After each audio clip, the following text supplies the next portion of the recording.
Africa Media Live TV. Kindly subscribe to our YouTube channel to get updated on the trending gist, latest news all over the world.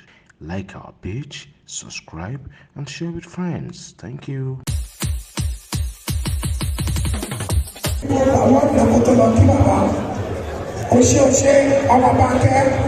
Soji Taiwo is a Nollywood actor in Nigeria and who currently relocated to the United States. And besides, Soji Taiwo has acted in so many things. I present to you Soji Taiwo, popular known as Soji Omobanke, the personal and Abi Pasuma. Please put up for Soji Taiwo, Soji Omobanke.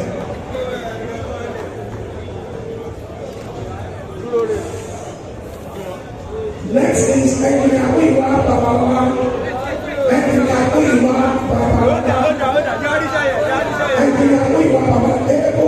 Productions. I present to you a young man who has given the best of link to the Department of Media and Media Business. Please, ladies and gentlemen, welcome a young Nigerian. This young man, Engineer Baba, Productions.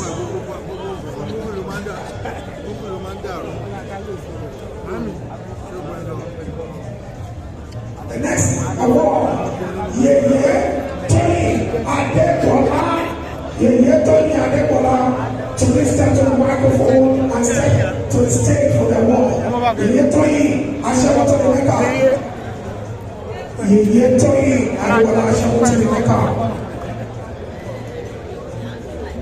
Congratulations, Nollywood Productions. And yet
please put your hands up on Yeye Oluwatoyin Adebola. Yeye Oluwatoyin Adebola started acting some 50 years ago, and she has done her best in acting. She is popularly known as Ashewo to the Naika. Please put your hands up on Yeye Oluwatoyin Adebola.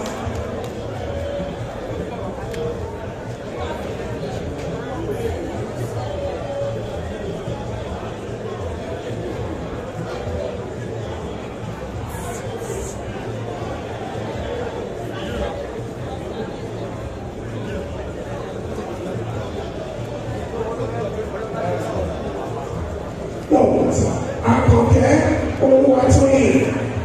Please let Margaret and Oluwatoyin please to stand here. Where's she? Okay, thank you very much. She's Margaret Oluwatoyin.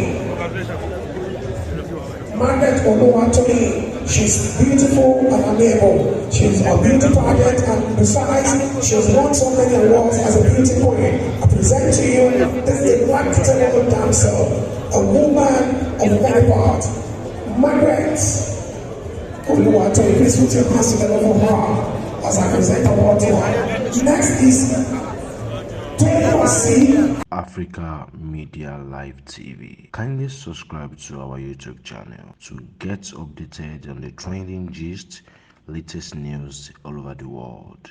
Like our page, subscribe, and share with friends. Thank you.